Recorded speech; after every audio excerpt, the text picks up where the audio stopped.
आज आपण मराठी स्वर इंग्रजीमधून म्हणजेच वॉवेल्स लक्षात ठेवण्यासाठी सोपी आणि सरळ पद्धत बघणार आहोत.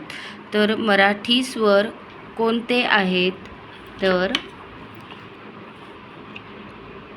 अ, आ, ई, ई, उ, ऊ, ए, आ, ऐ, ऑ, ओ, ऑ, औ,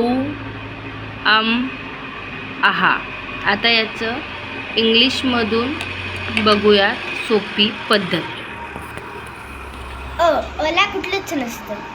आ, ई, ई, उ, उ, ऊ, ऊ, ए, या, ऐ,